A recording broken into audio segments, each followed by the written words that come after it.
Good morning everyone, and we are starting with today's topic, that is directory services. अब directory services होता क्या है? If we practically talk about it in a very simple words, तो मैंने जो एक message share किया है वो अगर आप ध्यान से देखोगे, that is what we mean by directory services. मतलब यहाँ पे एक फ़ोन डायरेक्टरी जैसे होता है जो आपको हेल्प करता है। अब आई मीन आपने शायद देखा भी नहीं रहेगा, but for landlines we use to have one yellow pages type का डायरेक्टरी जो हेल्प करता था हमें to identify any persons detail. तो यहाँ पे अगर आप देखेंगे क्या बोला है, एक ऐसा नेटवर्क सर्विस होता है डायरेक्टरी सर्विस मींस जिसको में यूजर कंप्यूटर्स प्रिंटर्स ऐसा कोई भी जो नेटवर्क में एक रिसोर्स है उसका इंफॉर्मेशन को मैनेज करता है और उसको एक्सेस करने का एक वे, एक मेथड आपको प्रोवाइड कर रहा है। This is a centralised database का एक वे है जिसमें सारा इंफॉर्मेशन स्टोर्ड होता है। अब वो इंफॉर्मेशन कहाँ स्टोर्ड हो रहा है? सेंट्रलाइज्ड वे में से सेव हो रहा है कोई एक लोकेशन में। जैसा फोन डायरेक्टरी होता है वैसे ही जहाँ पे लोगों का नाम एंड नंबर सेव होता है वैसे ही डायरेक्टरी सर्विसेज के अंदर नेटवर्क रिसोर्स का डिटेल सेव होता है। सो नाउ यहाँ पे क्या होगा, दिस डायरेक्टरी सर्विसेज का मेन काम क्या होता है? यूजर को ऑथेंटिकेट करना। सो डायरेक्टरी सर्विसेज जो है they are also not just providing network resource का information, but at same point of time it also helps to authenticate the user or identify the user who's trying to get the access or who's demanding some resource information which are present in your network। तो हम लोग उसको authenticate करेंगे, मतलब check करेंगे कि जो user ये डिटेल मांग रहा है वो यूज़र ऑथेंटिकेट, दैट मीन्स वो यूज़र ये डेटा या ये इंफॉर्मेशन एक्सेस करने के लिए अलाउड है या नहीं। तो हम लोग उसको इफ इज ऑथेंटिकेशन का मतलब क्या होगा? अच्छा, by the way, authentication and authorisation दो वर्ड्स में डिफरेंस क्या होता है? समझता है हमको? ऑथेंटिकेट करने का मतलब है यूजर आईडी पासवर्ड ओटीपी जो भी रहेगा उसके थ्रू चेक करना whether user is allowed or not to I mean user is genuine or not। ठीक है। और उसके बाद आता है ऑथोराइजेशन। ऑथोराइजेशन का मतलब है कि हम लोगों ने जो यूजर को लॉग्ड इन यूजर है और उसको क्या डिटेल्स, क्या रिसोर्सेस या क्या डेटा एक्सेस करना है उसके लिए हम लोग ऑथोराइज करेंगे। तो यहाँ पे if you notice there are two words are given. One is authenticate, that means identify whether the user is genuine or not। कैसे आइडेंटिफाई करेंगे? यूजर आईडी पासवर्ड हम लोग पूछेंगे, उससे ओटीपी पूछेंगे, कोई पिन होगा वो पूछेंगे। That's how we authenticate. और उसके बाद में हम लोग उसको ऑथोराइज कर सकते हैं। ऑथोराइज मीन्स हम लोग बताएंगे कि नेटवर्क रिसोर्स में क्या क्या चीज़ें आप एक्सेस कर सकते हो, क्या लिमिटेशन रहेंगे। So we basically provide access permission. So यहाँ पे अगर आप देखेंगे रिसोर्स जो भी हम लोगों को रिक्वायर्ड है उसका यहाँ पे ये बेसिकली सिंपल वे में प्रोवाइड करेगा। इसमें यूजर्स नेम पासवर्ड ग्रुप। अब नॉर्मल यूजर नेम भी ये मैनेज करेगा, पासवर्ड्स, ग्रुप्स। ग्रुप मींस जैसे कि एक ऑर्गेनाइजेशन है, अब उसके अंदर अलग अलग डिपार्टमेंट्स हैं तो वो डिपार्टमेंट वाइज ग्रुप बनेगा। एक ही कॉलेज है लेकिन उसके अंदर अलग अलग स्ट्रीम चल रहा है, एमसीए है, बीसीए चल रहा है। अब उसके अंदर वापस सब ग्रुप्स रहेंगे, FISYTY। सो वो है। और जो ग्रुप्स है उनका जो काम रहेगा उसके अकॉर्डिंगली उनको स्पेसिफिक रिसोर्सेस का या वो रिसोर्स के डेटा का एक्सेस करना या देना। अब यहाँ पे अलग अलग टाइप के डायरेक्टरी सर्विस रहते हैं। एग्जाम्पल में दो तीन हम लोग स्टार्ट में देख रहे हैं और उसके बाद में हम लोग एक्चुअल नोट्स पे जाएंगे जहाँ डिटेल में आपको समझेगा। तो एक है एक्टिव डायरेक्टरी। अब ये जो है ना माइक्रोसॉफ्ट के साइड से प्रोवाइड किया हुआ है, जिसका मैं क्या बोला है, एक कॉमन डायरेक्टरी सर्विस है जो मेनली विंडोज बेस्ड नेटवर्क जो रहेंगे। मतलब मेरा मेन जो सर्वर है मेरा मेन सर्वर विंडोज बेस्ड होना चाहिए, लिनक्स बेस्ड नहीं। तो यहाँ पे हम लोग ये वाला यूज करते हैं। इसमें यूजर्स के लॉगिन इन्फॉर्मेशन, कंप्यूटर, प्रिंटर और फाइल्स के डिटेल सेव होता है। कौन सा फाइल कहाँ पे बेसिकली, बिकॉज बहुत बड़ा कंपनी है और वहाँ पे तो रिसोर्स अनलिमिटेड होंगे। और सालों से अगर अलग अलग सिटीज, स्टेट वाइज अगर वो कंपनी काम कर रहा है, टेक एग्जांपल ऑफ फेसबुक, और इंडिया में आप टीसीएस का, विप्रो जैसे कंपनी का एग्जांपल लो। अब उनके कितने सारे अलग अलग अलग लेवल्स पे काम चलता है। और देर आर 30-50 थाउजेंड एम्प्लॉयज। अगर इतने सारे हैं या लैक्स में एम्प्लॉय है, तो अब ये सारे एम्प्लॉय अलग अलग डिपार्टमेंट में अलग अलग लोकेशन पे डिफरेंट प्रोजेक्ट्स पे काम कर रहा है। अब मैं अगर ऐसा कोई प्रोजेक्ट पे काम करने वाला हूँ जो कोई दूसरे स्टेट के कोई एक टीम ने ऑलरेडी किया हुआ है, तो वो फाइल या वो डेटा अगर मुझे एक्सेस करना है तो वो टाइम पे ये एक्टिव डायरेक्टरी सर्विस मुझे हेल्प करेगा। अदरवाइज यू इमेजिन 50,000 लोगों में से कौन सा एक ग्रुप ने कौन से लोकेशन पे कौन सा ऐसा सिमिलर प्रोजेक्ट किया था जो मैं करने वाला हूँ। ये कैसे पता चलेगा? मतलब it is kind of a next impossible task to find it out, this kind of thing. तो इसके लिए हम लोग यहाँ पे ये डायरेक्टरी सर्विस का यूज करते हैं, जिसके अंदर एक है एक्टिव डायरेक्टरी। यहाँ पे अगर आप एग्जांपल देखोगे, तो अगर हम अपना जो ऑफिस है उसके अंदर एक मेन एक्टिव डायरेक्टरी कॉन्फ़िगर होता है। तो उसमें क्या हम लोग को क्या करना है, कंप्यूटर के हम लोग जब कंप्यूटर में लॉगिन करते हैं तो एडी चेक करेगा, मतलब एक्टिव डायरेक्टरी चेक करेगा कि यूजर नेम पासवर्ड करेक्ट है कि नहीं, बराबर है, ये काम कर रहा है वो। उसके बाद light weight directory access protocol आता है, एलडीएपी।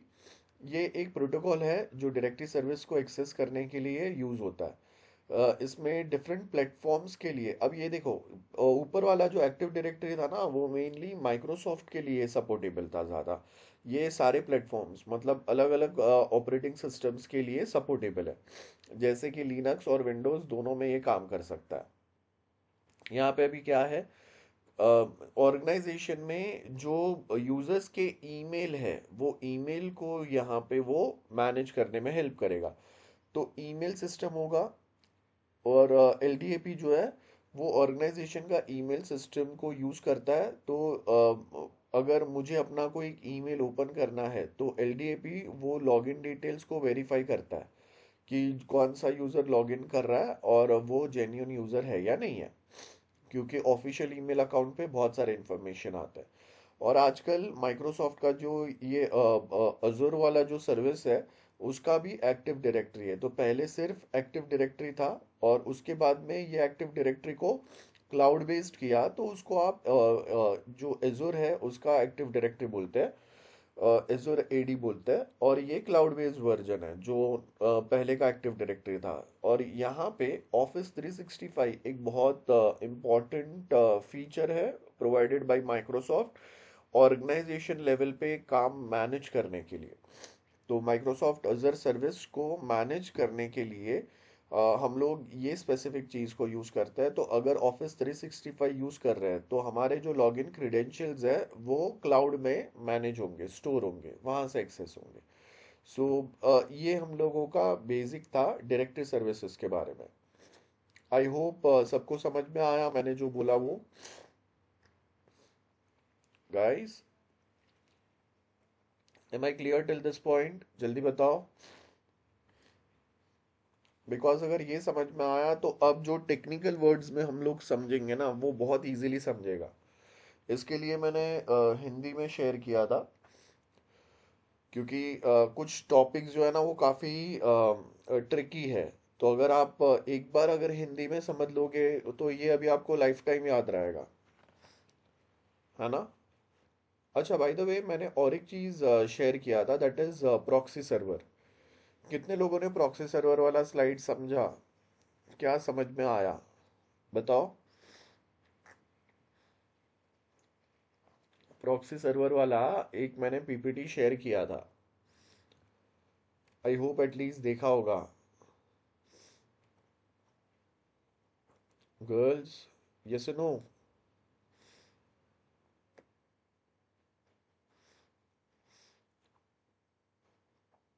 वो आपको नोट्स जो है वो आपको प्रिपेयर करना है, डायग्राम बेस्ड पॉइंट्स जो है वो आप लिखोगे। सो यहाँ पे as you can see this specific point, यहाँ पे जो स्लाइड है, अब ये स्लाइड के अंदर अगर आप ध्यान से देखोगे तो आपको क्या क्या चीज़ें समझ में आ रहा है। प्रॉक्सी सर्वर लास्ट जो लेक्चर में थे हम लोग ने डिस्कस किया था, और मैंने आपको बताया था कि आपको वीपीएन और प्रॉक्सी के बीच में डिफरेंस फाइंड करना है। तो यहाँ पे प्रॉक्सी में अगर आप देखेंगे, मेरे पास नेटवर्क में अलग अलग क्लाइंट्स है, मेरा client A B C D E, ये मल्टीपल क्लाइंट्स है। अब ये इंटरनेट से कुछ एक्सेस करने का रिक्वेस्ट करेंगे, तो वो रिक्वेस्ट डायरेक्ट राउटर पे नहीं जाएगा जो इंटरनेट से कनेक्ट हो रहा है। राउटर और क्लाइंट्स के बीच में प्रॉक्सी सर्वर होगा। तो रिक्वेस्ट पहले प्रॉक्सी सर्वर पे गया। सपोज क्लाइंट ए ने फेसबुक fb.com मतलब फेसबुक ओपन करने का ट्राई किया, तो प्रॉक्सी सर्वर वो रिक्वेस्ट को राउटर पे रिडायरेक्ट करने के पहले नीचे देखेगा ब्लॉक लिस्ट में। वो देखेगा कि ओके FB या मतलब फेसबुक ब्लॉक लिस्ट में, इंस्टा यूट्यूब ब्लॉक लिस्ट में, तो वो यहाँ से ही वो रिक्वेस्ट को ब्लॉक कर देगा कि this website is not allowed to be accessed within our network. अब कोई दूसरा कंप्यूटर है या क्लाइंट है जिसने SNDT.com एक्सेस करने का रिक्वेस्ट मांगा, तो वापस प्रॉक्सी सर्वर अपना ब्लॉक लिस्ट देखेगा। वो ब्लॉक लिस्ट के अंदर ये जो रिक्वेस्टेड वेबसाइट का नाम अगर नहीं है, तो फिर वो रिक्वेस्ट को वो राउटर पे भेजेगा। राउटर इंटरनेट से वो वेब पेज, वो वेबसाइट ला के रिप्लाई राउटर को देगा, राउटर प्रॉक्सी को देगा, और प्रॉक्सी से वापस क्लाइंट के पास आएगा। आई होप समझ में आया। एंड ये ब्लॉक लिस्ट प्रॉक्सी सर्वर जो जब हम लोग सेटअप करते हैं तो उसके अंदर ये ब्लॉक लिस्ट रहता है। ठीक है, एक टेक्स्ट डॉक्यूमेंट होता है जिसके अंदर हमको जाके खाली जो जो वेबसाइट्स ब्लॉक करने हैं उसका नाम डाल देना है। सो मेन अगर आप देखेंगे प्रॉक्सी क्या कर रहा है, putting restriction on internet access, है ना। We can control what client can access and what they can not access. ये फर्स्ट यूज है प्रॉक्सी का। सेकेंड अगर आप देखेंगे, यहाँ पे आगे अगेन सेम सिनारियो है। यहाँ पे मेरे पास मल्टीपल क्लाइंट्स है, और उसमें से लेट्स से कि कोई एक यूज़र जो है वो रेडिट जो ऑपरेटिंग सिस्टम है उसको डाउनलोड करने मांग रहा है। अब लिनक्स बेस्ड जो रेडिट है उसको डाउनलोड करने का रिक्वेस्ट, तो अब यहाँ पे ब्लॉक लिस्ट के साथ में एक कैश मेमोरी भी होता है। यहाँ पे हम लोगों ने ब्लॉक लिस्ट के बारे में देखा, और उसके साथ में जो प्रॉक्सी है उसके पास ये कैश मेमोरी भी होता है। अब ये कैश मेमोरी का काम क्या होता है, क्लाइंट वन ने एक ऑपरेटिंग सिस्टम डाउनलोड करना है, मतलब एक बड़ा सा फाइल डाउनलोड करना है, कोई भी फाइल हो सकता है वो। अब ये जो फाइल है ना, ये जीबीज में, मतलब 2 3 4 GB का फाइल है। अब network resource, network bandwidth use करके लेट्स से कि ये 30 मिनट्स का टाइम ले रहा है टू डाउनलोड दिस फाइल, है ना। तो प्रॉक्सी ने क्या किया, वो रिक्वेस्ट को राउटर पे भेजा, राउटर ने इंटरनेट पे भेजा, इंटरनेट से जो फाइल डाउनलोड होगा, है ना, एज अ रिप्लाई, वो रिप्लाई को प्रॉक्सी सर्वर अपने कैश मेमोरी में उसका एक कॉपी रखेगा, और एक कॉपी जो यूजर ने वो फाइल डिमांड किया था उसको भेज देगा। अब यहाँ पे कैश मेमोरी का बेनिफिट क्या होता है, next time suppose client D same operating system या सेम फाइल वापस डाउनलोड करने मांग रहा है, तो प्रॉक्सी सर्वर वो रिक्वेस्ट को राउटर पे भेजने के पहले अपने कैश मेमोरी में देखेगा कि जो फाइल यूजर मांग रहा है, जो सॉफ्टवेयर का कॉपी यूजर मांग रहा है, वो मेरे अगर कैश मेमोरी में अगर अवेलेबल है तो वो यहीं से उठा के दे देगा। तो इसका बेनिफिट क्या होगा, फर्स्ट टाइम यूजर ए ने जब Reddit operating system online download किया तो उसको ½ एन आवर लगा to get the complete operating system. क्यों? बिकॉज वो इंटरनेट से आ रहा था। लेकिन क्लाइंट डी ने जब वो सेम फाइल मांगा, तो अब ये रिक्वेस्ट प्रॉक्सी ने इंटरनेट पे नहीं भेजा, बिकॉज वो सेम फाइल का एक कॉपी उसको अपने कैश मेमोरी में मिल गया, तो यहीं से उठा के दे दिया। तो पहले वाले क्लाइंट को जहाँ पे ½ एन आवर लगा था, 30 मिनट्स लगे थे, वो सेम काम because of this cache memory इसका 1 से 2 मिनट में हो गया। So we can customize cache memory size. यहाँ पे ये कैश मेमोरी जो है इसको हम लोग 50 100 200 500 GB तक रख सकते हैं। आपका ऑर्गेनाइजेशन के साइज के ऊपर डिपेंड करेगा कि आपके कितने फाइल्स कैश में रहेंगे। So Reddit sorry proxy server का सेकेंड काम क्या हो गया, proxy maintains cache memory for large file so we don't need to download it again and again from internet, so it saves network bandwidth. ये second काम हो गया proxy server का। बाय द वे, ये सेम डायग्राम को आप combine भी कर सकते हैं, एक साइड ब्लॉक लिस्ट और उसके बाजू में कैश मेमोरी ड्रॉ कर दो, मैंने अलग अलग समझाने के लिए बताया। तो प्रॉक्सी का काम क्या है, एक ब्लॉक लिस्ट मेंटेन कर रहा है, एक कैश मेमोरी मेंटेन कर रहा है। और थर्ड जो हम लोगों ने सीखा था कि यूजर आइडेंटिटी हाइड करके हम लोग एक नए आइडेंटिटी के थ्रू इंटरनेट के ऊपर ब्राउज कर सकते हैं। ये एक थर्ड इम्पॉर्टेंट आपका बेनिफिट है।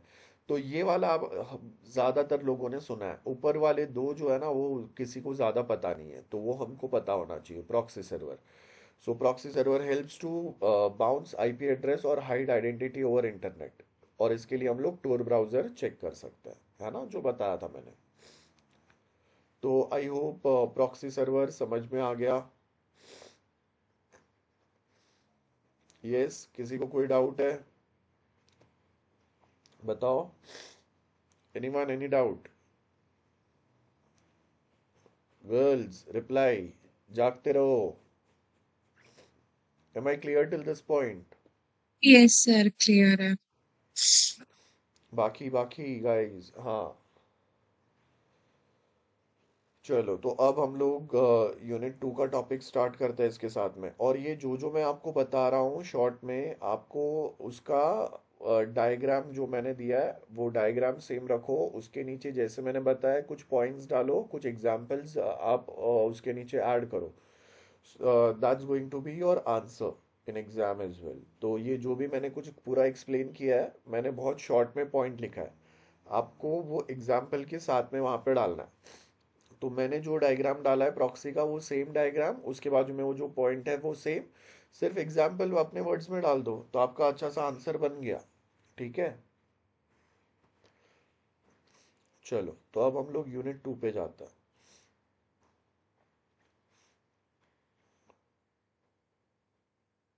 एंड रिमेंबर वन थिंग, ये टॉपिक से हम लोगों का जो भी डिस्कशन है वो थोड़ा फास्ट होगा, so please be prepared accordingly. चलो, यहाँ पे अभी अगर आप देखोगे प्योर टेक्निकल वर्ड्स में हमको दिया हुआ है जो हम लोगों ने पहले इजी वे में सीखा। सो यहाँ पे आपको क्या बोला है, what are a directory service, directory services are a software service. ठीक है, ये एक सॉफ्टवेयर है, बहुत सिंपल, जो क्या करेगा, store organize and provide access to directory information. अब यहाँ पे ये जो एक्सेस प्रोवाइड कर रहा है ना, ये एक्सेस जो प्रोवाइड होगा इसके अंदर रीड राइट एग्जीक्यूट भी होना चाहिए, किसी को परमिशन कि कोई ये जो एक्सेस जो प्रोवाइड हो रहा है उसके अंदर चीज़ें अगर मुझे मॉडिफाई करना है, कुछ अपडेट करना है, वो होना चाहिए। तो इसके लिए कोई एक एडमिन जो रहेगा उसको रीड राइट एग्जीक्यूट, और बाकी सबको सिर्फ रीड परमिशन रहेगा। So in order to unify network resources, unify का मतलब है, यूनिफिकेशन का मतलब है एक ही लोकेशन पे सारे नेटवर्क रिसोर्स का आपको इंफॉर्मेशन और डिटेल मिलेगा। So directory service map the network name, अलग अलग मेरे पास 50 अलग अलग छोटे छोटे नेटवर्क है, सिटी वाइज हो सकता है। जैसे एक company all over India level पे काम कर रहा है, हर एक अलग अलग स्टेट में उनके अलग अलग ब्रांचेस है। तो वो टाइम पे हम लोग क्या करेंगे, जैसे आईसीआई बैंक है, एचडीएफसी बैंक है, आप देखो हर अलग अलग अलग स्टेट में आपको ये बैंक मिलेगा, it is a nationalised bank. तो अब अगर कोई एक एम्प्लॉय महाराष्ट्र में मुंबई में काम कर रहा है और दूसरा एम्प्लॉय लेट्स से दिल्ली में है या फिर यूपी में है, साउथ इंडिया में है, तो वहाँ के कोई रिसोर्स या नेटवर्क रिसोर्स या डेटा का एक्सेस अगर मुझे चाहिए तो वो कहाँ पे है, कैसे पता चलेगा? सो यहाँ पे network resources to network addresses बराबर है, नेटवर्क में कौन से रिसोर्स है, तो इसके लिए हम लोग क्या कर रहे हैं, नेमिंग स्ट्रक्चर डिफाइन करते हैं नेटवर्क में, जैसा प्रिंटर डेटाबेस जो भी रहेंगे अलग अलग रिसोर्सेस, उसका एक नेमिंग स्ट्रक्चर डिफाइन होगा। सो यहाँ पे अगर आप देखेंगे, the directory service provides transparency to protocols and network topology. अब नेटवर्क टोपोलॉजी हम लोगों ने यूनिट 1 में ऑलरेडी पढ़ा था, अलग अलग टाइप के आपके टोपोलॉजी रहते हैं, बस, मैश, स्टार, एक्सेट्रा एक्सेट्रा। तो यहाँ पे कौन सा टोपोलॉजी आप यूज कर रहे हैं, और you might be using hybrid topology, because आप अलग अलग स्टेट, अलग अलग सिटीज के ऑफिसेस के रिसोर्स को का लोकेशन या उसका इंफॉर्मेशन एक सेंट्रल लेवल पे सेव कर रहे हैं, right?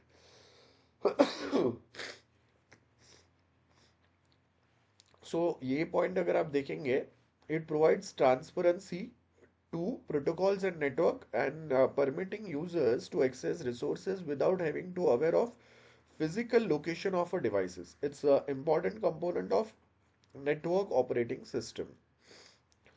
Network operating system and central information repository for a service delivery platform. ये सेम जस्ट हम लोगों ने बात किया।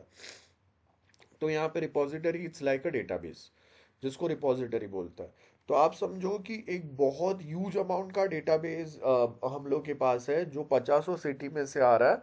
अब वो डेटाबेस या वो जो डेटा है, वो कहाँ पे कौन सा डेटा सेव्ड है, कौन से लोकेशन पे, उसका इंफॉर्मेशन जो हम लोग बनाएंगे, वो एक अगेन एक रिपोजिटरी, एक छोटा सा डेटाबेस बनेगा, जहाँ पे सिर्फ लोगों के इंफॉर्मेशन सेव्ड रहेंगे, है ना? आप सोचो कि खाली अगर आधार कार्ड है जिसके अंदर कितने सारे इंफॉर्मेशन सेव्ड है। अब वो आधार कार्ड का सिर्फ अगर हम लोग आधार आईडी और उनके सामने जिसका आधार आईडी है उसका नाम भी सेव करें ना, तो उसका भी एक अलग से डेटाबेस बन जाएगा। मतलब जो मेन डेटाबेस है जिसमें बायोमेट्रिक इंफॉर्मेशन, एड्रेस से लेके सब कुछ सेव्ड है, उसका एक छोटा या फास्ट कॉपी जिसके थ्रू हम लोग डिटेल को इजी एक्सेस कर पाए, वैसा भी अगर बनाएंगे तो भी एक छोटा डेटाबेस बनेगा, और वो छोटा डेटाबेस भी एक्चुअल में बहुत बड़े साइज का होगा। तो यहाँ पे वही दिया हुआ है। So directory service are network services that identify every resource, जैसे ईमेल आईडीज कौन से है, और कौन सा ईमेल आईडी हम लोगों ने किसको असाइन किया है, कौन से लोकेशन पे, ऐसा सारी चीजें, peripheral devices, computers, and make this resources accessible to the users. अगर आपके पास नेटवर्क में रिसोर्सेज है, लेकिन आप नेशनल लेवल पे, इंडिया लेवल पे, कंट्री लेवल पे काम कर रहे हो, या इंटरनेशनल लेवल पे काम कर रहे हो, अब आपके पास रिसोर्सेज है, लेकिन वो रिसोर्स है कहाँ पे और कौन से रिसोर्स है, अगर ये मेरे सारे एम्प्लॉयज को अगर पता ही नहीं चला, तो ये जितने भी अगर हम लोग रिसोर्स प्रोवाइड करेंगे उसका मतलब ही नहीं मतलब ही नहीं बनता है ना? तो specific directory services called naming services which maps name of a resource, ठीक है? और एक रिसोर्स का एक नेम मैपिंग होगा, और ये जो नेम मैपिंग है, यहाँ पे अगर आप ध्यान से देखोगे, name of a resource in a network to respective network addresses. तो यहाँ पे क्या होगा, ये रिसोर्स, ये नेटवर्क एड्रेस, मतलब ये आईपी एड्रेस पे है, तो मैं वो आईपी एड्रेस या वो नेटवर्क पे जाऊंगा तो मुझे वो वाले रिसोर्सेज मिल जाएंगे, सिंपल है। So directory service relieves users from having to know the physical address और ऑफ नेटवर्क रिसोर्स। उसके जगह पे हम लोगों को डायरेक्टली वो एड्रेस, सिंपल भाषा में वो आपको आपका काम इजी कर देगा, आपको जाके यहाँ वहाँ कहाँ ढूंढने की जरूरत नहीं है। वो आपको एक सिंपल सा एड्रेस देगा, मतलब ऐसा समझ लो कि एक शॉर्टकट बना देगा। हम लोग कोई फोल्डर का, फाइल का शॉर्टकट बनाते हैं क्विक एक्सेस के लिए, तो अब वो फाइल फोल्डर एग्जैक्टली कहाँ पे है वो मुझे नहीं पता है, वो क्विक एक्सेस के थ्रू मैं डायरेक्ट वो फोल्डर पे चले जाऊंगा, बराबर है? तो मेरा काम हो रहा है, मुझे फर्क नहीं पड़ता है कि वो कहाँ से वो उठा के लेके आया। क्विक एक्सेस के अंदर मेरे पास वो चीजें अवेलेबल है, मेरा काम हो गया, बस मुझे वही चाहिए। So directory service also defines name spaces, ठीक है? जहाँ पे सिमिलर टाइप के रिसोर्सेज सारे साथ में रखेंगे, उसको हम लोग एक नेम स्पेस में डाल देंगे। और a network which holds one or more objects as name entries. So directory services hold shared information infra to administer, manage, locate, organize common item in a and network resources, यही बोला है। और इसके लिए ये डायरेक्टरी सर्विस मैनेज या maintain कहाँ पे होगा, तो उसके लिए मेरे पास नेटवर्क ऑपरेटिंग सिस्टम होना चाहिए। नॉर्मल ऑपरेटिंग सिस्टम के ऊपर हम लोग डायरेक्टरी सर्विसेज प्रॉपर सेटअप नहीं कर सकते। तो अगर मुझे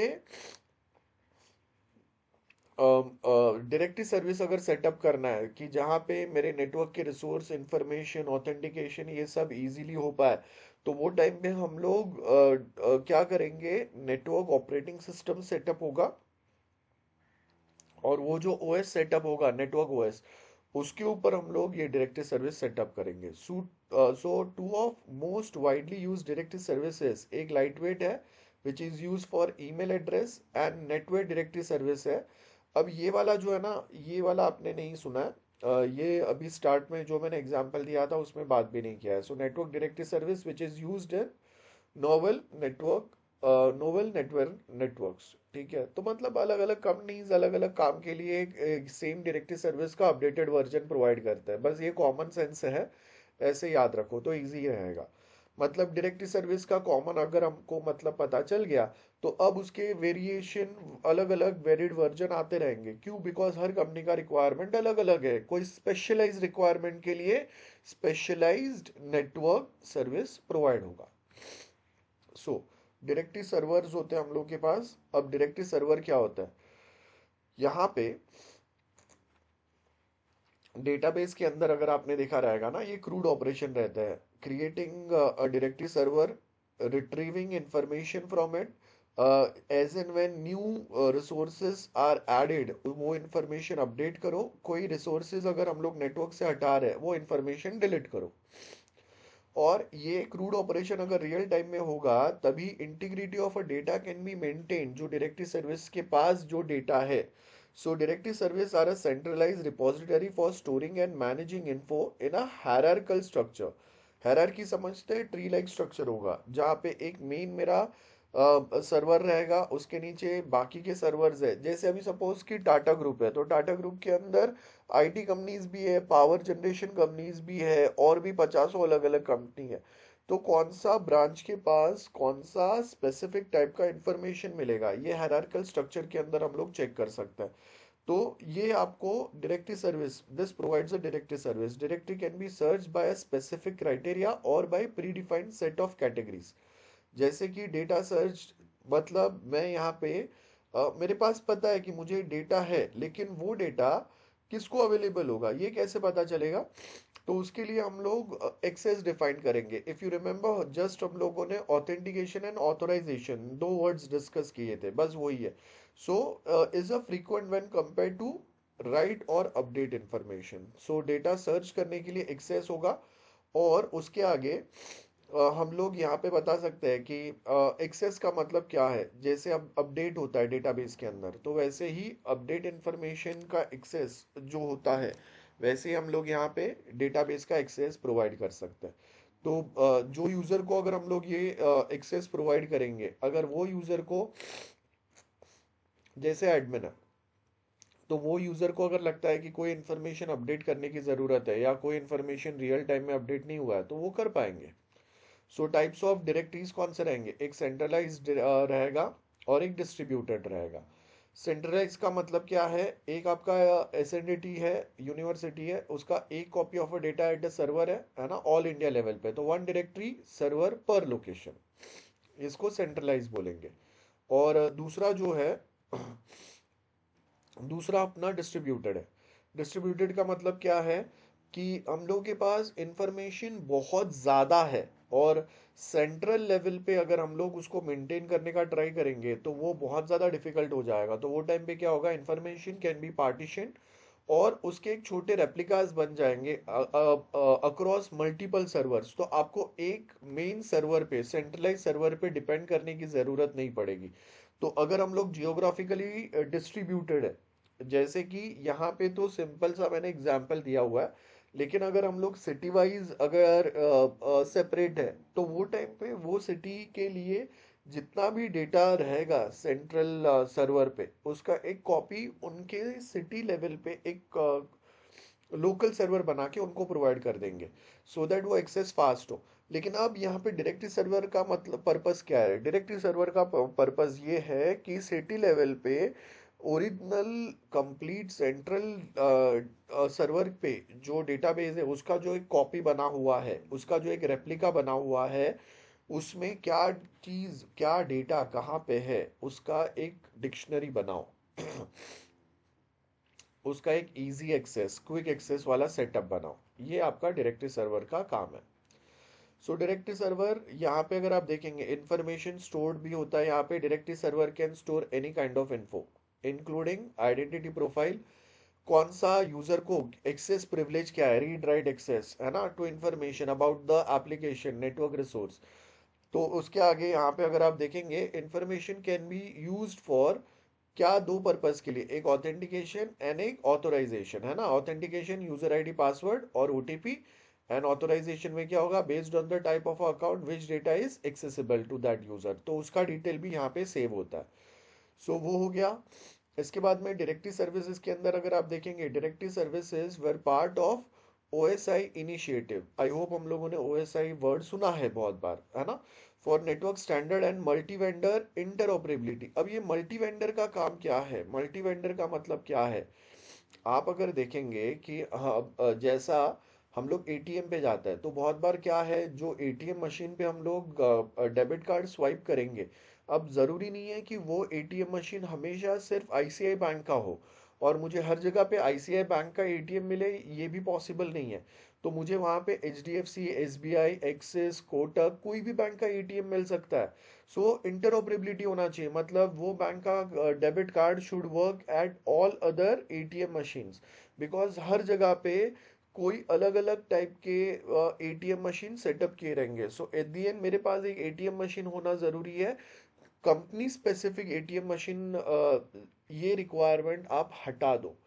तो वही किया हुआ है। इंटरऑपरेबिलिटी का मतलब है कि अलग अलग जगह पे डेटाबेस हैंडलिंग, सर्वर मैनेजमेंट, अलग अलग प्लेटफॉर्म, अलग अलग कंपनी, अलग अलग डिफरेंट वे में हो सकता है। तो आपके पास डायरेक्टरी सर्विसेज के अंदर ये कैपेबिलिटी होना चाहिए कि मेरा कोई एक स्टेट के सिटी में उनका ऑपरेशन लिनक्स पे हो रहा है, मैक बेस्ड सर्वर पे हो रहा है, या विंडोज बेस्ड सर्वर पे हो रहा है, या कोई दूसरा स्पेशलाइज्ड वो सॉफ्टवेयर पैटर्न यूज कर रहा है, वो सबके बीच में इंटरऑपरेबिलिटी होना चाहिए। तो इसी के लिए अगर आप देखोगे यहाँ पे आईएसओ के बारे में दिया हुआ है, set of standard directory service initial to support the requirement of inter carrier electronic messaging and network name loop में, है ना। तो नेटवर्क के अंदर खाली ये स्टार्ट में किसके लिए यूज हो रहे थे, एक सिंपल नेटवर्क के लिए यूज हो रहे थे। उसके बाद उसके अंदर उन्होंने और बहुत सारी चीजें ऐड की है। सो यहाँ पे वही डाला हुआ है कि यूजिंग डायरेक्टरी सर्विसेज, जब हम लोग को एक कंप्यूटर को कनेक्ट करने का ट्राई करेंगे तो हमको उसका फिजिकल एड्रेस, नेटवर्क रिसोर्स का फिजिकल एड्रेस हमको याद रखने की जरूरत नहीं है। इफ यू रिमेंबर हम लोगों ने address resolution protocol and reverse address resolution protocol की बात की थी, जहाँ पे हम लोग को ये प्रोटोकॉल स्पेशली सेटअप करने पड़ते हैं to get logical and physical address, है ना। Logical means IP address, physical means MAC address, जिसके थ्रू हम लोग वो स्पेसिफिक रिसोर्स को एक्सेस कर पाएंगे। लेकिन अब उसके पहले मुझे ये भी पता होना चाहिए ना कि जो नेटवर्क, जो छोटे से नेटवर्क में मैं एआरपी या आरएआरपी ट्राई कर रहा हूँ, वो नेटवर्क में वो रिसोर्स या वो कंप्यूटर अवेलेबल है कि नहीं। लेट्स से कि अगर मैं रोल नंबर 15 को ढूंढ रहा हूँ, अब मुझे पता तो चलना चाहिए कि वो एफ आई एम सी ए में है या एस वाई एम सी ए में है। अगर मुझे पता ही नहीं है कि कौन से जगह पे ढूंढना है तो मैं कैसे ढूंढूंगा, ये भी डिफिकल्टी है। तो इसके लिए भी आपको डायरेक्टरी सर्विस का पर्पस होना चाहिए कि हम लोग जो नेटवर्क रिसोर्स को ढूंढ रहे हैं, मेरे पास मल्टीपल छोटे छोटे नेटवर्क है, अब वो नेटवर्क में से एग्जैक्टली exactly कौन से नेटवर्क के अंदर मुझे ये एआरपी या आरएआरपी प्रोटोकॉल यूज करना है। सो इसके लिए क्या होता है, user provides a name to locate the resource. तो ये सब टेक्निकल चीजों को छोड़ के सिंपली एक नॉन टेक्निकल पर्सन भी समझ पाएगा कि ओके ये मेरा रिसोर्स है, वो यहाँ पे अवेलेबल है। जैसे अगर मुझे मार्केटिंग सेल्स टीम से कनेक्ट करना है तो सेल्स टीम के रिसोर्स यहाँ पे अवेलेबल है, मार्केटिंग के यहाँ पे अवेलेबल है, एचआर के यहाँ पे अवेलेबल है, टेक्निकल डिपार्टमेंट के रिसोर्सेज यहाँ पे अवेलेबल है। सिंपल है, काम हो गया, any one can easily work. I mean आप भी अगर जाके प्रैक्टिस करोगे, आपको भी 8-10 दिन 15 दिन में you will be able to work with this thing. So some directory service include access control provisions limiting the availability of a directory information to authorize users. ठीक है, सिंपल यही हम लोगों ने पढ़ा था। सो डायरेक्टरी सर्विस क्या करेंगे, क्या क्या काम है, अगर आप डिटेल में देखोगे तो यहाँ पे क्या क्या दिया हुआ है, फर्स्ट क्या है, allow sharing of information, user, system, network, service, application, ये सब है। उसके साथ में ये जो भी रिसोर्सेज जहाँ पे भी है उसका इजी वे में उसको लोकेट करने के लिए, नए रिसोर्स अगर ऐड किए तो मैनेज करने के लिए, कोई रिसोर्स अगर ढंग से काम नहीं कर रहा है तो हम लोग यहाँ से चेक कर पाएंगे कि कौन सा रिसोर्स हमको नेटवर्क में है बता रहा है लेकिन वो रिस्पॉन्ड या हम लोग को मिल नहीं रहा है। ऑर्गेनाइज करना एवरीडे आइटम्स जो यूज होंगे, है ना, including folders, files, printer, user group, telephone numbers, other object, ये सब में हेल्प करेगा। And each resource on a network is considered as an object by a server. तो ये अगर एक फोल्डर है, एक ग्रुप है, एक प्रिंटर है, ये हर एक चीज जो है ना, ये एक आपका ऑब्जेक्ट कंसिडर होगा। ठीक है। तो ये यहाँ पे ये एग्जाम्पल दिया है, ये आप इग्नोर कर सकते हैं। जैसे कि अगर हम लोग कोई प्रोग्रामिंग की बात करें तो उसके अंदर अगर कोई एक वीडियो भी है तो वीडियो के लिए अलग से एक काम होता है। और information about a particular resource is stored as a collection of attribute associated with that resource और ऑब्जेक्ट। अब यहाँ पे अगर आप देखेंगे, जब हम लोग इंट्रानेट और इंटरनेट की बात करते हैं, इंटरनेट एक कंपनी के लिए उनका प्राइवेट इंटरनेट अगर हम लोग सेटअप करते हैं जहाँ पे कंपनी के रिसोर्सेज, कंपनी का वेबसाइट ही एक्सेस होगा, उसके एप्लीकेशंस ही एक्सेस होंगे, तो उसको आप इंट्रानेट बोलते हैं, है ना, private internet for a company और एन ऑर्गेनाइजेशन। सो यहाँ पे अगर आप देखेंगे as an example, directory service में provide an organization setup of a record such as corporate email address often with the hierarchical structure. यहाँ पे अगर आप देखेंगे वर्क फ्रॉम होम सिनारियो है, या फिर हम लोग जब जियो स्टोर में जाते हैं, तो अब लेट्स सपोज कि मैंने एक सिम कार्ड परचेस किया है मुंबई से, अब फिलहाल के लिए मैं गुजरात में हूँ, दिल्ली में हूँ और कहीं पे हूँ। तो वहाँ के कोई जियो स्टोर पे अगर मैं जाऊँगा ना तो मेरा इंफॉर्मेशन वहाँ पे उनको इजीली मिल पाएगा। तो how can they can access information of a customer who registered their SIM card from a Mumbai, और वो दिल्ली में उनको कैसे इजीली मिल रहा है, because of such directory service which are available, which basically makes our life easy. ये काम है उनका, ऐसा समझ लो। सो डायरेक्टरी सर्विस अगर आप देखोगे यहाँ पे आपको क्या दिया है, एक बहुत important word, name space. Okay. Name space का मतलब क्या है, बस एक यूनिक आइडेंटिटी प्रोवाइड करना, है ना। सो namespace is used to assign a unique name or a unique identifier to each of the object। मतलब मैं बता दूंगा कि ओके मुझे सारे प्रिंटर चाहिए, सारे प्रिंटर एक जगह पे यहाँ पे, मुझे अगर कोई फाइल्स चाहिए वो फाइल्स यहाँ पे है, मुझे अगर सिर्फ यूजर्स इंफॉर्मेशन चाहिए कि कौन से यूजर को कितने टोटल यूजर्स है, कौन से यूजर को क्या लेवल का एक्सेस या ऑथोरिटी प्रोवाइड किया हुआ है, वो कोई एक जगह पे हो सकता है। So directory typically have a set of rules determine how network resources are named, first point, and identified, है ना।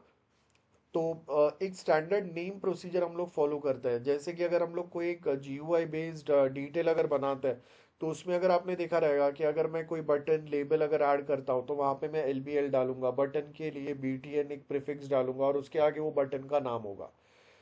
तो वैसे ही यहाँ पे जब अगर हम लोग कोई एक स्पेसिफिक रिसोर्स अगर ऐड करेंगे तो वो फिर मुंबई के लिए, महाराष्ट्र के लिए, गुजरात, तमिलनाडु, मध्य प्रदेश, यूपी, बिहार, कहीं पे भी के लिए हो, उसके लिए एक सेम नेमिंग रूल्स हम लोग फॉलो करेंगे। हर स्टेट अपने रिसोर्स को अलग अलग वे में नेम नहीं करेगा, लेबल नहीं करेगा। प्रिंटर है तो वो एक कॉमन नेमिंग पैटर्न उनका फॉलो होगा। जैसे कि अगर मैं लिखूंगा PRT and followed by printer में कौन सा ब्रांच है, लेट्स से अगर महाराष्ट्र है तो मैं वहां पे MH डालूंगा और उसके आगे फिर प्रिंटर का नाम रहेगा। देन PRT अगर लेट्स से कि दिल्ली है तो हम लोग उसका शॉर्ट फॉर्म डालेंगे, उसका नाम डालेंगे, है ना। तो वैसा कोई एक नेमिंग पैटर्न हम लोग फॉलो करेंगे। That's what they are saying कि सारे रिसोर्सेस एक कॉमन पैटर्न में लेबल होंगे। जैसे अ, आपके क्लास में सारे स्टूडेंट्स का रोल नंबर एक सेम वे में हम लोग असाइन कर रहे हैं, है ना, तो वैसा ही एक नेमिंग पैटर्न हम लोग फॉलो करेंगे। So which is usually included a requirement that identifies by a unique and unambiguous। unambiguous का मतलब है जहाँ पे confusion नहीं होना चाहिए, should not be any confusion। And bye the way ये रेप्लिकेटेड है, डिस्ट्रीब्यूटेड आर्किटेक्चर यहाँ पे हम लोग फॉलो कर सकते हैं ना, रेप्लिकेटेड नेम स्पेस। सो मतलब रेप्लिका मतलब मल्टीपल कॉपी बना देंगे अलग अलग लोगों के लिए, अलग अलग ब्रांचेस के लिए। सो सारे ये एक सेम कॉपी के ऊपर बेसिकली डिपेंड ना करें, है ना। But this namespace is governed by or handled by one same authority, and distributed namespace can be governed by different authority. क्योंकि जो जो स्टेट या सिटी के लिए मैंने ये चीज़ों को डिस्ट्रीब्यूट किया है वो लोग आगे देखेंगे। सो समरी क्या है, hierarchical naming model, extended search capability and replicated data, ये सारा आपका यहाँ पे प्रोवाइड हो सकता है। आई होप समझ में आ गया। Yes, yes everyone, just give me 1 minute, huh?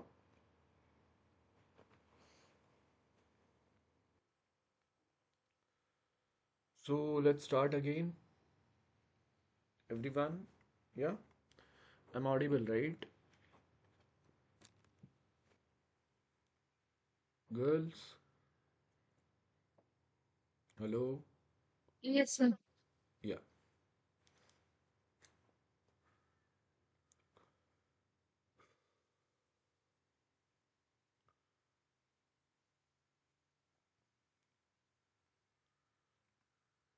Okay. So now, we were talking about this specific part, जहाँ पे हम लोगों ने अगर देखोगे तो अलग अलग डायरेक्टरी सर्विस है, जिसके अंदर हायरार्किकल नेमिंग का मॉडल आता है, एक्सटेंडेड सर्च कैपेबिलिटी आता है, जहाँ पे मैं मेरे ब्रांच से आगे लेवल पे भी जाके कुछ चीज़ें सर्च कर सकता हूँ। यहाँ पे एक एग्जांपल दिया है जो आप चेक कर सकते हो। देन उसके आगे डायरेक्टरी सर्विसेज के अंदर एग्जांपल अगर देखेंगे, yesterday we discussed about DNS, right. So अब यहाँ पे ये जो डीएनएस है ना, जैसे हम लोगों ने कल डीएनएस की बात की थी, एग्जैक्ट सेम वे यहाँ पे ये डीएनएस जो है आपकी कंपनी के अंदर जो अलग अलग मल्टीपल वेबसाइट्स होंगे उनका डिटेलिंग फाइंड करने में ये आपको हेल्प करेगा। ठीक है। सो डायरेक्टरी सर्विस का सेकेंड एग्जांपल में we can use DNS system mechanism. जैसे ब्राउज जब हम लोग करते हैं तो एक आईपी एड्रेस एक डोमेन नेम से लिंक्ड रहता है, अब उसके अंदर domain name subdomain name भी आता है ना। तो वहां पे कौन से एग्जैक्ट लोकेशन पे कौन सा वेब पेज मुझे मिलेगा वो यहाँ से पता चल सकता है। वैसे ही बहुत सारे हैं। बाय द वे ये सारे एग्जाम्पल्स आपको याद रखने की ज़रूरत नहीं है। हाँ, कुछ एग्जाम्पल्स हमको याद रखने हैं क्योंकि ये वर्ड्स आने चाहिए when you right your answer in exam. तो यहाँ पे नेट इन्फो है, ये एप्पल ने बनाया हुआ है। डीएनएस ये सबसे कॉमन वाला है इन जनरल, ठीक है। और उसके बाद में अगर आप देखेंगे सन माइक्रो सिस्टम ने यूनिक्स के लिए एक एनआईएस नाम का सेम मैकेनिज्म बनाया है। मैक के लिए एप्पल यूजर्स के लिए नेट इन्फो नाम का बनाया हुआ है। माइक्रोसॉफ्ट ने एंटी डोमेन बनाया हुआ है। तो अलग अलग कंपनी ने सिमिलर सर्विसेज कुछ अपने स्पेशलाइज फीचर्स के साथ में, अपने यूनिक फ्लेवर के साथ में, अपने यूनिक टेस्ट के साथ में बनाया हुआ है। सेम वे X500 प्रोटोकॉल आता है अपना, जो ITU and ISO series of computer network standard और protocols which traditionally use by OSA networking stack.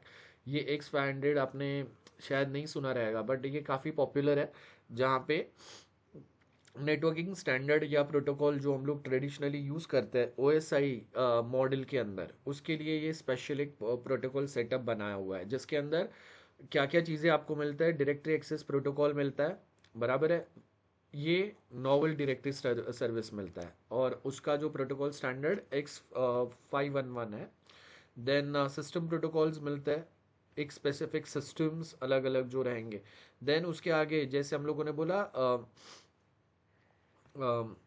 Security provide करते हैं हम लोग, तो शेडोइंग प्रोटोकॉल रहता है। शेडोइंग प्रोटोकॉल बेसिकली सेंसिटिव और कॉन्फिडेंशियल इंफॉर्मेशन को हाइड शेडो करने के लिए हेल्प होता है। तो शेडो का मतलब रेप्लिका नहीं है, यहाँ पे शेडो का मतलब है, शेडोइंग का मतलब होता है हाइड करना। ओके। तो मैं अगर मेरा यूजर आईडी पासवर्ड अगर सेव कर रहा हूँ तो जो भी कोई अगर यूजर के डेटा एक्सेस करेगा तो उनके लिए यहाँ पे ये शेडोइंग प्रोटोकॉल जो है वो ऐसे सेंसिटिव यूजर पासवर्ड जैसे इंफॉर्मेशन को एनक्रिप्ट कर देगा।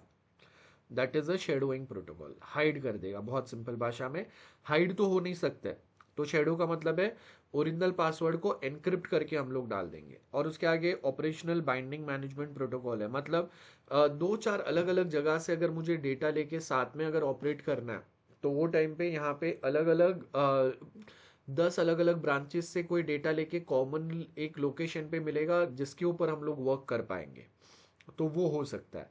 लेट्स से कि अगर हम लोग बात करते हैं गवर्नमेंट लेवल पे, तो अब अगर बीजेपी का परफॉर्मेंस अगर मुझे देखना है तो मुझे डेटा लेना पड़ेगा जो जो स्टेट में बीजेपी गवर्नमेंट आया हुआ है, और वहां से लेके फिर मैं कंबाइन बता सकता हूँ कि ओवरऑल बीजेपी का परफॉर्मेंस कैसा है, कि ये स्टेट में उन्होंने ये स्पेशलाइज काम किया है, ये स्टेट में ये काम किया है। हर स्टेट के प्रॉब्लम अलग है, हर स्टेट के रिक्वायरमेंट अलग है, हर स्टेट में वर्किंग मॉडल अलग होता है। तो एग्जैक्ट सेम वे अगर मैं डीमार्ट की बात करता हूँ तो स्टेट वाइज उनका वहाँ पे मैकेनिज्म चेंज होगा। सेम वे अगर मैं और कोई कंपनी की बात करता हूँ तो स्टेट वाइज सिटी वाइज उनका वर्किंग मॉडल वहाँ पे भी चेंज होगा, है ना। वो स्पेसिफिक चीज़ों पे हम लोग बात कर रहे हैं। And lightweight protocol just हम लोगों ने डिस्कस किया था। बताओ जल्दी से, लाइट वेट प्रोटोकॉल क्या पर्पस, क्या काम के लिए यूज़ करते हैं हम लोग? Girls, why do we required lightweight protocol? Girls, lightweight protocol क्यों यूज करेंगे? Hello, very good, for email services, right. बाकी स्टूडेंट्स जाग रहे हो ना? Why am getting reply from one student only? एक सिंपल सा मैसेज मैंने डाला था। Hello other students, hello hello hello, girls, other Yes, students. sir. Then हाँ, रिप्लाई इन चैट एटलीस्ट। जाग रहे हैं ना सब, या कनेक्ट करके छोड़ दिया है? हेलो। yes, sir.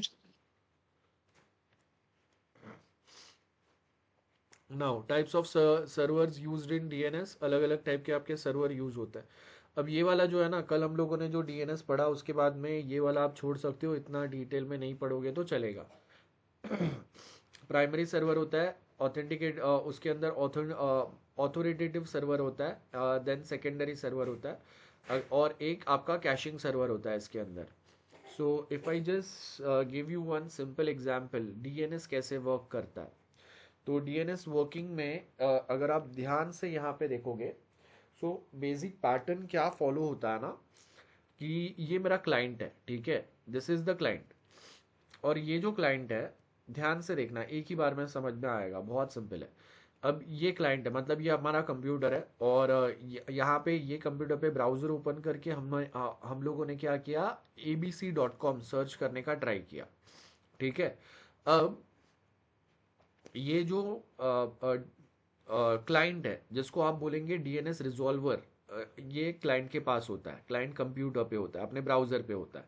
तो इनके पास एक लोकल सर्वर होगा, और ये लोकल सर्वर पे जाके हम लोग चेक करेंगे कि अगर हम लोगों ने abc.com वेबसाइट अगर पहले एक्सेस किया था कभी, तो मेरे लोकल कंप्यूटर पे ही उसका आईपी एड्रेस मेरे कैश मेमोरी में अवेलेबल, मतलब अलग से एक लोकेशन पे अवेलेबल रहेगा, ठीक है। हम लोग मल्टीपल टाइम वो कैश मेमोरी इसके लिए एक्सेस यूज करते हैं वर्ड, बिकॉज फ्रिक्वेंटली यूज चीज़ों को हम लोग एक टेम्पररी मेमोरी में सेव करते हैं। Remember, cache memory is also a temporary memory. अगर यहाँ पे नहीं है, देखो अब यहाँ पे मैंने अगर मेरे लोकल सर्वर पे अगर मुझे, और वो लोकल सर्वर का लोकेशन आपका ये होस्ट नाम के डायरेक्टरी के अंदर होता है, ईटीसी के अंदर, ओके। ये मेरा लोकल कंप्यूटर ये लोकेशन पे होता है। बाय द वे विंडोज़ के अंदर भी हम लोग ये होस्ट फाइल ढूंढ सकते हैं। तो ये रिजॉल्वर इन क्लाइंट होगा। अब ये क्या करेगा, आईएसपी सर्वर, आईएसपी मतलब जैसे इंटरनेट सर्विस प्रोवाइडर, अब वो जियो हो सकता है, वोडाफोन आइडिया, एयरटेल, कोई भी हो सकता है। तो उसको बोलेगा कि हम मुझे abc.com का आईपी एड्रेस चाहिए। तो ये रिक्वेस्ट अब किसके पास गया, सेकेंडरी सर्वर के पास। So if IP not in ISPs local DNS cache memory, मतलब मैं कोई ऐसा डोमेन सर्च करने का ट्राई कर रहा हूँ, लेट्स से मैं बोरिवली में हूँ, और मैं बोरिवली से एक ऐसा आई डोमेन, ऐसा वेबसाइट एक्सेस करने का ट्राई कर रहा हूँ जो बोरिवली में किसी ने नहीं किया है, तो ये जो आईएसपी का आपका लोकल एरिया लेवल पे डीएनएस सर्वर जो सेटअप रहेगा ना, उसके पास उसका डिटेल नहीं मिलेगा, तो वो रिक्वेस्ट को कहाँ पे भेजेगा, primary DNS server, root server के पास। रूट मतलब मेन सर्वर, जिसके पास सारे डोमेन नेम और उनके आईपी एड्रेस है। लेकिन ये डायरेक्टली उठा के आईपी एड्रेस नहीं देगा, वो सबसे पहले इसका रिक्वेस्ट आगे फॉरवर्ड कर देगा टू देयर ऑथोरिटी। मतलब जो लोकेशन से हमें ये डोमेन नेम एक्सेस करने का परमिशन आ रहा है, वो लोकेशन पे वो यूजर्स को ये डोमेन एक्सेस करने का परमिशन है क्या। तो उसने क्या किया, send DNS request to authoritative server. तो वो जियो के पास भेजेगा, जियो से वो रिक्वेस्ट जाएगा ऑथोरिटेटिव सर्वर के पास, ऑथोरिटेटिव सर्वर वेरीफाई करेगा इज इट अलाउड और not. If it is allowed तो फिर वो आईपी एड्रेस सेंड कर देगा आईएसपी के सेकेंडरी सर्वर को, और आईएसपी का सेकेंडरी सर्वर मतलब मेरा लोकल एरिया का जो आईएसपी सर्वर है उसके पास आईपी एड्रेस आएगा। वो आईपी एड्रेस वो लोकल कंप्यूटर पे भेजेगा, और ये मेरे पास मतलब मेरे ब्राउज़र को मिल गया वो आईपी एड्रेस।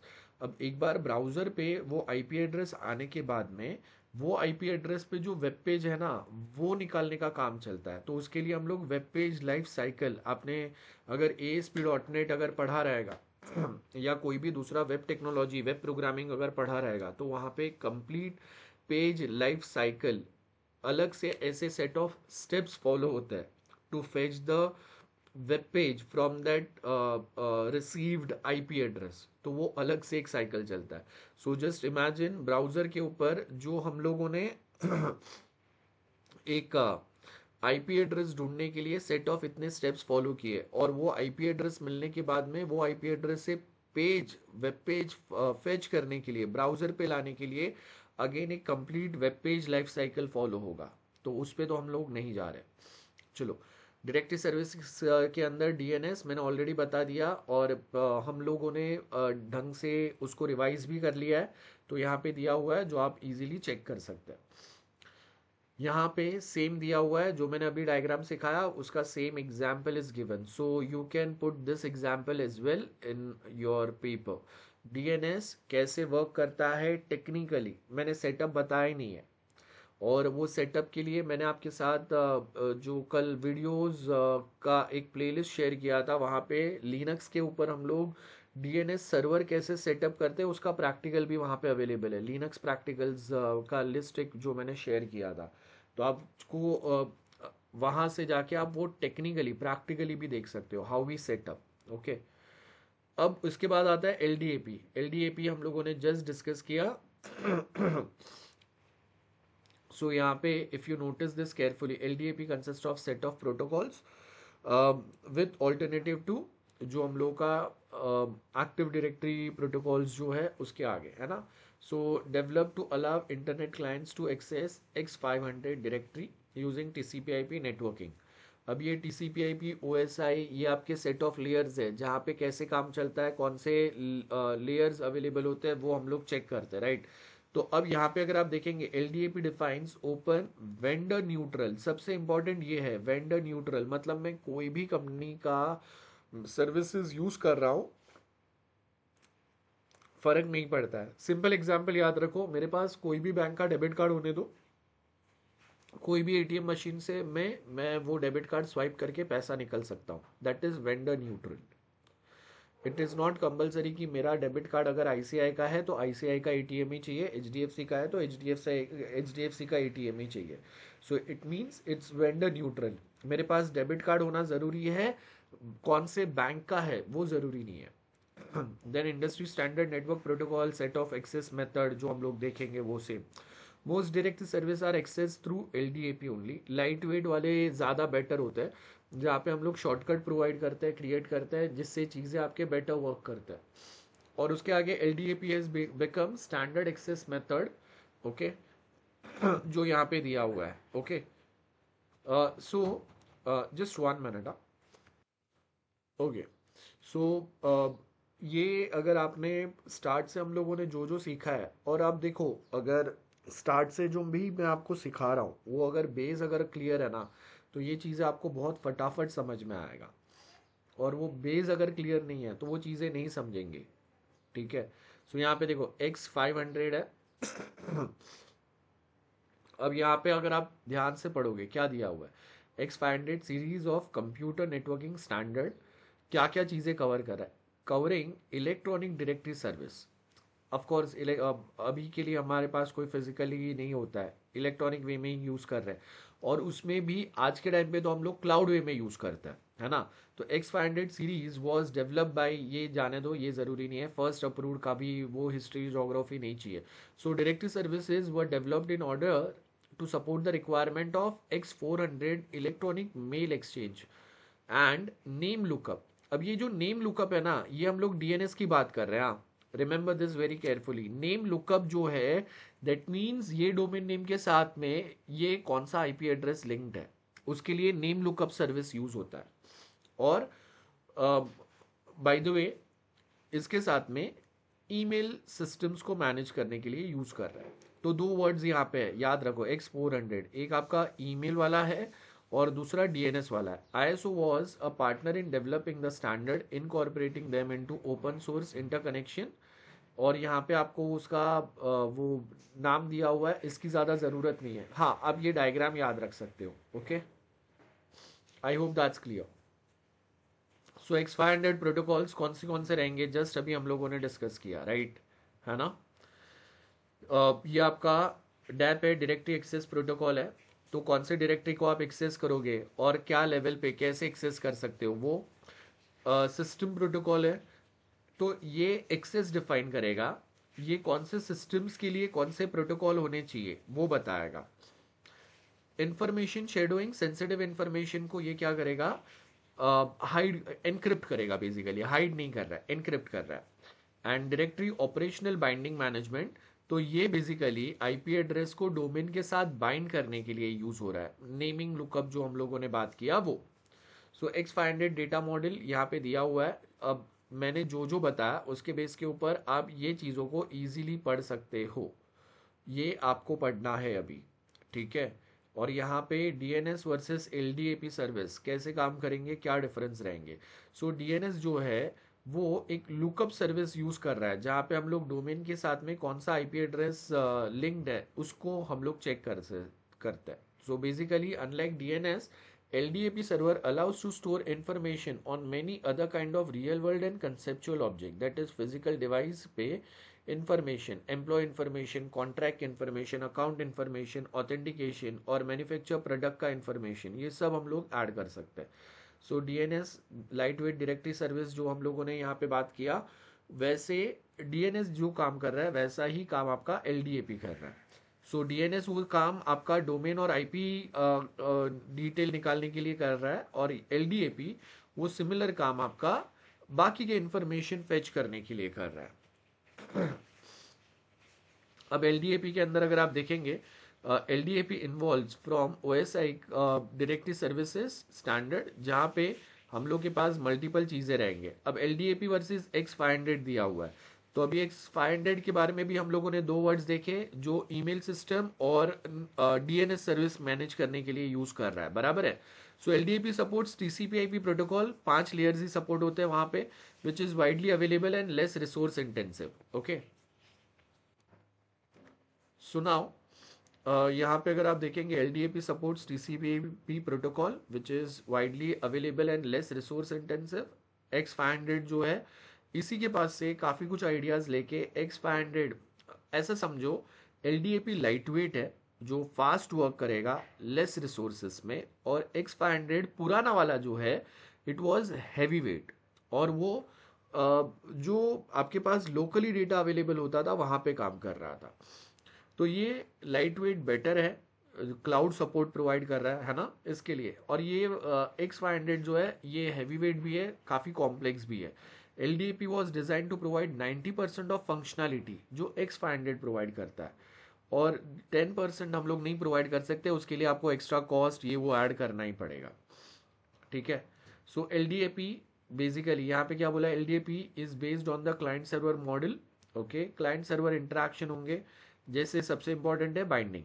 सो बाइंडिंग के अंदर जैसे मैंने बात किया, बाइंड मतलब कनेक्शन जनरेट करना, याद रखो, दो अलग अलग चीज़ों को बाइंड करना, that is a connection. So LDAP server जब लिस्टिंग मोड में रहेगा, हम लोग जो भी रिक्वेस्ट भेजेंगे उसके अकॉर्डिंगली वो हमको कुछ चीज़ें निकाल के देगा। सो यहाँ पे इफ यू नोटिस क्या बोल रहा है, एलडीएपी क्लाइंट एस्टैब्लिश अ सेशन, ठीक है। एलडीएपी क्लाइंट रहेंगे, मतलब अगर मैं कुछ रिक्वेस्ट कर रहा हूँ, मैं क्लाइंट हूँ, मेरा एक सेशन, मतलब मैं लॉग इन करूंगा, सर्वर पे जाऊंगा, है ना, तो सर्वर ऑथोराइज करेगा, मुझे चेक करेगा, एंड उसके बाद मेरा जो होस्ट नेम और आईपी एड्रेस है उसके अकॉर्डिंगली वो कौन से पोर्ट पे कहाँ से मुझे कौन सा डेटा मिल सकता है उसका इंफॉर्मेशन देगा। सो यहाँ पे अगर आप देखेंगे, LDAP server by specifying the host name और IP address and TCP IP port number of the LDAP listening server, मतलब मुझे एग्जैक्टली बताएगा कि मेरा जो स्पेसिफिक डेटा रिक्वेस्ट है, जो स्पेसिफिक डिटेल्स मुझे एक्सेस करने हैं, जो पर्सन से मुझे कनेक्ट करना है, वो कौन से पोर्ट नंबर पे, जैसे समझ लो कि मुंबई का एड्रेस बुक है, कि मुझे कोई XYZ पर्सन, मुझे लेट्स से कि मुझे चेक करना है कि अमिताभ बच्चन कहाँ रहते हैं, SRK कहाँ रहते हैं, तो उनका एग्जैक्ट एड्रेस पिन कोड के साथ में मुझे मिलेगा एक ही लोकेशन से, है ना। So server authenticates the client, कैसे ऑथेंटिकेट करेगा, user name password, then server grants the client to access directly data to perform operational read write operation. बस वही है। अनबाइंडिंग का मतलब है एक बार मेरा काम हो गया तो जो कनेक्शन एस्टेब्लिश किया था आपने वो अनबाइंड हो जाएगा, रिक्वेस्ट क्लोज हो जाएगा, दैट्स इट। तो ये अलग अलग टाइप के आपके एलडीएपी मॉडल्स रहते हैं, एक इंफॉर्मेशन प्रोवाइड करने के लिए, एक नेमिंग करने के लिए, एक अलग अलग फंक्शंस जो सर्वर पे रहेंगे उसके लिए, एक सिक्योरिटी मॉडल रहेगा। तो बाय द वे ये सबका कॉम्बिनेशन हम लोग यूज करते हैं, एक स्पेशलाइज्ड मॉडल की जरूरत नहीं होती है, ये सारे मॉडल्स का कॉम्बिनेशन यूज होता है। आई होप समझ में आ रहा है आपको। सो एलडीएपी के अंदर कौन से अलग अलग टाइप के आपके इंफॉर्मेशन यहाँ पे आएंगे उसका डिटेलिंग यहाँ पे दिया है। सो what kind of information can be stored in LDAP, provides the structure and data types necessary for building LDAP। Structure का मतलब क्या होता है, फोल्डर स्ट्रक्चर, जैसे समझो कि अगर हम लोग कोई एक लेट्स से कि अगर मैं यहाँ पे बात कर रहा हूँ कि हम लोग MCA का अगर एक कंप्लीट डिटेल स्ट्रक्चर बनाएंगे, तो सबसे पहले मेन आपका MCA फोल्डर होगा। MCA के अंदर हम लोगों का FI SY दो अलग रहेंगे, उसके अंदर फिर FI के अंदर SEM1 SEM2 होंगे, फिर SEM1 के अंदर उसके सब्जेक्ट फोल्डर्स आएंगे, वो सब्जेक्ट फोल्डर के अंदर वापस दो फोल्डर्स रहेंगे, एक थियोरी एक प्रैक्टिकल। अब थियोरी के अंदर थियोरी रिलेटेड सारे डिटेल्स आएंगे। अब उसके अंदर सपोज कि अगर मुझे थियोरी का जो थियोरी लेक्चर्स का मुझे नोट्स रिसोर्सेज प्रोवाइड करना है या फिर मुझे उसका एग्जाम लेना है, तो थियोरी फोल्डर के अंदर मैंने MCA फोल्डर बनाया, उसके अंदर एक FI MCA फोल्डर है, FIM फोल्डर है, उसके अंदर SEM1 फोल्डर है। SEM1 के अंदर आपके SEM1 के जितने भी सब्जेक्ट है उसमें से एक सब्जेक्ट आपका कंप्यूटर नेटवर्क है, तो एक कंप्यूटर नेटवर्क का फोल्डर रहेगा जिसके अंदर वापस आपके दो फोल्डर्स आएंगे, एक थियोरी फोल्डर एक प्रैक्टिकल फोल्डर। थियोरी के अंदर वापस दो फोल्डर आ सकते हैं, एक जहाँ पे सिर्फ रिसोर्सेस नोट्स अवेलेबल रहेंगे, दूसरा जिसमें एग्जामिनेशन का डिटेल जाएगा। Same is the scenario with practical. So ये आपका फोल्डर स्ट्रक्चर हो गया। वैसे ही अगर आपने कभी भी अगर कोई एक फ्रेमवर्क पे काम किया है तो वहाँ पे भी वी फॉलो वन स्ट्रक्चर। तो ये स्ट्रक्चर अगर हम लोग फॉलो करेंगे ना, वो हायरार्कल स्ट्रक्चर जो फॉलो होता है हायरार्की, जैसे MCA उसके अंदर SEM1 के अंदर सॉरी MCA उसके अंदर FI के अंदर SEM1 के अंदर CNP, उसके अंदर वापस थियोरी एंड प्रैक्टिकल फोल्डर, और थियोरी के अंदर वापस दो folder, one resource folder one examination folder. तो ये जो स्ट्रक्चर हम लोग प्रोवाइड करेंगे उससे चीज़ें ढूंढना फेच करना इजी बन जाता है। तो वही यहाँ पे हम लोग बता रहे हैं, ये देखो ये ट्री स्ट्रक्चर ही फॉलो कर रहा है ना। एंड ये जो स्ट्रक्चर हम लोग बनाएंगे ना, वो स्ट्रक्चर को हम लोग स्केमा बोलते हैं। अगर आपने DBMS के अंदर अगर स्केमा पढ़ा है, स्केमा मीन्स द टेक्निकल जो स्ट्रक्चर जो वे में हम लोग डेटा सेव कर रहे हैं। तो यहाँ पे अगर आप देखेंगे स्टूडेंट स्कीमा का मतलब है कॉलेज डेटाबेस है मेरा, तो उसका एक अलग से बड़ा स्कीमा रहेगा और उसके अंदर स्टूडेंट का जो मैंने डेटा कहाँ पे कौन से टेबल में क्या डेटा सेव किया है, तो वो एक स्टूडेंट स्कीमा बन सकता है ना। तो कॉलेज स्कीमा एक बड़ा सा स्कीमा बनेगा जिसके अंदर वापस सब category wise student schema, office teaching staff का अलग से स्कीमा बन सकता है। तो ये सारे स्ट्रक्चर हम लोग अलग अलग बता सकते हैं। ठीक है. So types of object or a concept in a real world. If a person, an organization or a printer to be stored in a directory. Entry का मतलब क्या रहता है? Entries are a basic unit of information. Entry समझते हैं, एक नया student admit हुआ तो उसका एंट्री करेंगे हम लोग. जहाँ पे उसका नाम, डिटेल, उसका एकेडमिक्स का इंफॉर्मेशन वो सब डालेंगे. So entries are basic unit of information created in directory to hold info about the object. Distinguishing name is used to identify each entry uniquely. Entries are composed of attributes that contains. अब attributes का मतलब क्या रहता है? जैसे अगर मैं student की बात करूँ तो एट्रीब्यूट्स क्या रहेंगे? Entries are composed of attributes, है ना. तो मैंने एक स्टूडेंट का एंट्री किया तो उसके एट्रीब्यूट्स हम लोग वहाँ पे डालेंगे. एट्रीब्यूट्स का मतलब है कोई एक स्टूडेंट को एक रोल नंबर होगा, नाम होगा, उसका मोबाइल नंबर, एड्रेस, उसका ईमेल आईडी होगा, आधार कार्ड का नंबर रहेगा, वो कौन से कोर्स में इनरोल्ड है वो इन्फॉर्मेशन रहेगा. ये सारा जो इन्फॉर्मेशन है इसको एट्रीब्यूट्स बोलता है. ठीक है. सो एट्रीब्यूट्स का बेसिक यहाँ पे आपको एग्जाम्पल दिया हुआ है. तो एंट्री में हम लोग अलग अलग टाइप के एट्रीब्यूट डालते हैं और वो एट्रीब्यूट्स के अलग अलग डिटेल्स हो सकते हैं. तो यहाँ पे अगर आप देखेंगे नेम, ये वो सब मैंने यहाँ पे एग्जांपल्स दिए हुए हैं. अच्छा, एट्रीब्यूट के अंदर अलग अलग टाइप के एट्रीब्यूट रहते हैं. जैसे एक रोल नंबर आपका प्राइमरी एट्रीब्यूट है. अगर just recollect it with database, याद आया? तो डेटाबेस के अंदर कुछ कंस्ट्रेंट्स रहते हैं.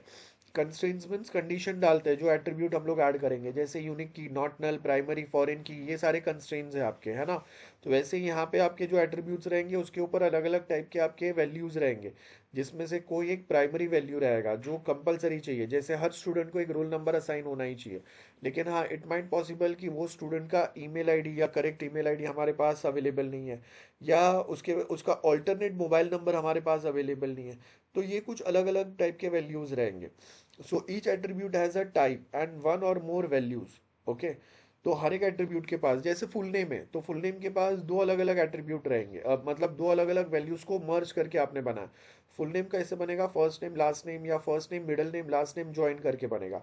एड्रेस के अंदर मल्टीपल वैल्यूज रहेंगे. सो एड्रेस इज माय एट्रीब्यूट जिसके अंदर मल्टीपल वैल्यूज रहेंगे. City, country, state, area. तो हम लोग वो लेवल पे, वो वे में स्टूडेंट्स को बाइफरकेट भी कर सकते हैं ना. मुझे चाहिए, आई वांट ओनली दो students who belongs to Mumbai, or who belongs to Churchgate area, or who belongs to Santa Cruz area. So types of attribute has syntax and constraints. Constraints means condition होते हैं, ऐसे कुछ conditions होते हैं. कोई condition मतलब कोई एट्रीब्यूट्स को आप नल नहीं छोड़ सकते. कोई एट्रीब्यूट आपके प्राइमरी है तो प्राइमरी एट्रीब्यूट्स अगर है मतलब वो हमेशा यूनिक रहेंगे और नॉट नल रहेंगे. फॉरेन की means which is purely depends on the primary की एट्रीब्यूट. तो प्राइमरी की एट्रीब्यूट में अगर चेंजेस होंगे सेम विल बी रिफ्लेक्टेड और मिरर्ड इन फॉरेन की. डीबीएमएस कंसेप्ट की बात कर रहा हूं मैं यहाँ पे. सो डीबीएमएस का सेम कंसेप्ट अप्लाई हो रहा है और डीबीएमएस के अंदर टेबल्स में जो एट्रीब्यूट्स होते हैं उसकी बात कर रहा हूँ. So the attributes required, permitted and optional in an entry can also be controlled by content rules defined on per server basis. तो एक स्पेशल एट्रीब्यूट रहेंगे जो state to state, place to place, अलग अलग उनके जो लोकल रूल्स या governance pattern है उसके बेस पे काम करेंगे. ओके. एट्रीब्यूट्स के सिंटेक्स हम लोग यहाँ पे बता सकते हैं. एग्जाम्पल यहाँ पे दिया हुआ है, आप आराम से जाके देखो. नहीं समझता है तो मुझे पूछना. तो यहाँ पे अगर आप देखेंगे सिंटेक्स दिया हुआ है. कोई एक टेलीफोन नंबर, टाइम स्टैम्प हम लोग सेव करेंगे. मतलब if I am in India तो मैं जो टाइम नोट करूंगा उसके आगे आईएसटी लिखूंगा. वैसे ही हम लोग पोस्टल एड्रेस इंडिया में जो वे में लिख रहे हैं और कोई दूसरे कंट्री का लिख रहे हैं, चेंजेस होंगे उनके. कुछ पैटर्न हम लोग फॉलो करेंगे, है ना. सो कंस्ट्रेंट्स का लिमिट भी होगा. Number of values that can be stored in the attribute, one और मेनी. और साइज ऑफ द वैल्यू, कितना हम लोग सेव करेंगे. सिंगल वैल्यू, मल्टी वैल्यूड है. अब फोटोग्राफ है तो लेट्स से कि अगर फोटोग्राफ है तो उसको आप लोगों ने एक साइज तक कंस्ट्रेन किया है कि आप एक कोई फोटो एमबीज में सेव नहीं कर सकते, या आपका फोटो का साइज लेस देन 1 MB होना चाहिए. So those are the constraints. Okay. Special attributes means एक कोई कॉमन नेम हम लोग देंगे, कोई एक सरनेम देंगे, जैसे यहाँ पे एग्जाम्पल दिया हुआ है. तो वैसे हम लोग कोई एक पर्सन को हम लोग आइडेंटिफाई कर सके, इसके लिए उसको एक स्पेशल एट्रीब्यूट हम लोग असाइन कर सकते हैं, जिसके बेस के ऊपर वी कैन इजीली आइडेंटिफाई. मतलब मुझे चाहिए कि मेरा कंपनी इंडिया लेवल पे है। तो आपने स्पेशल एट्रीब्यूट, जैसे अपना कार में जो नंबर प्लेट्स रहते हैं वहाँ पे स्पेशल एट्रीब्यूट है। तो रजिस्ट्रेशन नंबर से मतलब MH02 MH04, उससे मुझे पता चलेगा कि ओके वो जो है पर्सन है वो कहाँ पे है, मतलब वो कार रजिस्ट्रेशन कहाँ से बिलोंग कर रहा है। तो आप अगर वो कोई भी कार का स्टार्टिंग का नंबर देख के आप बता सकते हो ना, कि हम बता सकते हैं कि कहाँ से है, तो that is a special attribute for a easy recognition और अ आइडेंटिफिकेशन।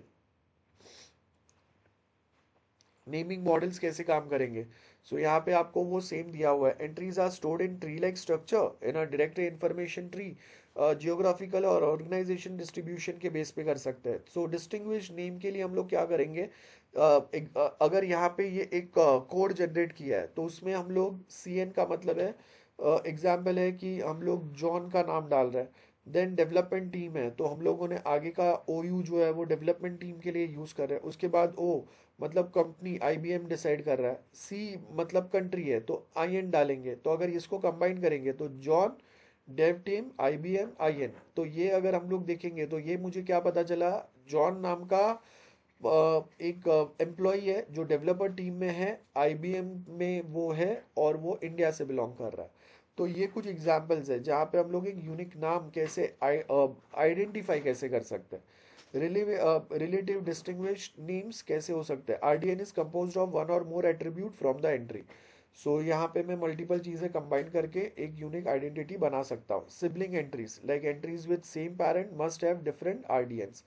अब यहाँ पे हम लोग कौन किसकी बात कर रहे हैं, मैं और मेरा कलीग सेम कंपनी में काम कर रहे हैं। So we are at the sibling levels. या फिर ऐसा समझो कि ICI एक मेन कंपनी है, अब उसके अंदर ICI बैंक है और ICI का एक इंश्योरेंस कंपनी है। तो ICI bank and insurance companies are siblings. Okay. अब इसका जरूरत क्या होता है, ध्यान से समझो ये कहाँ पे यूज होगा, ये वाला जो कंसेप्ट RDN वाला जो कंसेप्ट है। अब अगर मैंने एक बैंक से अगर लोन लिया है एंड अगर मैंने डिफॉल्ट किया तो कोई दूसरा बैंक मुझे लोन नहीं देगा, ये कैसे पता चला? With the help of RDN। मतलब जहाँ पे हम लोग वो जो सिबलिंग एंट्रीज जो है ना उसके बेस के ऊपर एक सेम पेरेंट है और उसके सिबलिंग्स है ना। सो वो सिबलिंग्स के पास डिटेल अलग अलग रहेगा लेकिन वो सिबलिंग्स आपस में इंफॉर्मेशन शेयर कर पाएंगे। तो जियो, वोडाफोन, एयरटेल ये सारे सिबलिंग्स हो गए अगर वो नंबर डिस्ट्रीब्यूट कर रहे हैं, है ना। तो ये सिबलिंग्स जब है तभी तो पॉसिबल है ना कि मैं सेम नंबर के साथ कोई दूसरे सर्विस प्रोवाइडर के पास स्विच कर सकता हूँ। और बैंक्स जो है वो भी एक हायर लेवल सिबलिंग स्ट्रक्चर पे आ रहे हैं, तभी मैं मेरा एक लोन कोई दूसरे बैंक में लेस इंटरेस्ट हो अगर वो मुझे दे रहे हैं तो वहां पे मैं ट्रांसफर कर सकता हूँ। या फिर अगर मैंने कोई एक बैंक से लोन लेके अगर डिफॉल्ट किया है तो उसका इंफॉर्मेशन बाकी बैंक्स के पास जाएगा।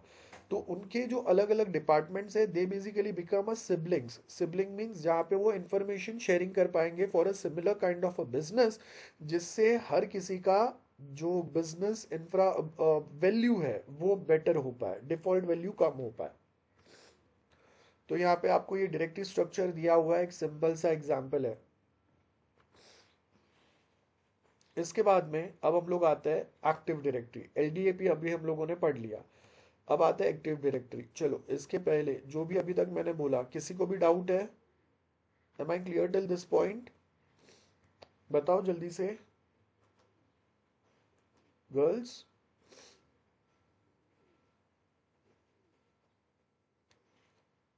ओके ठीक है। Active directory will take again a bit more time, और उसके लिए आगे के जो डायरेक्टरी हम लोगों ने पढ़े वो आपको क्लियर होने चाहिए।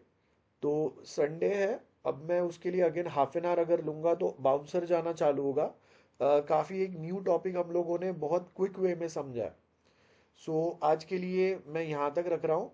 और जो इसके बाद वाला जो यूनिट 2 का टॉपिक है वो हम लोग जब वापस नेक्स्ट लेक्चर में कनेक्ट होंगे वहाँ पे मैं बताऊंगा। ठीक है।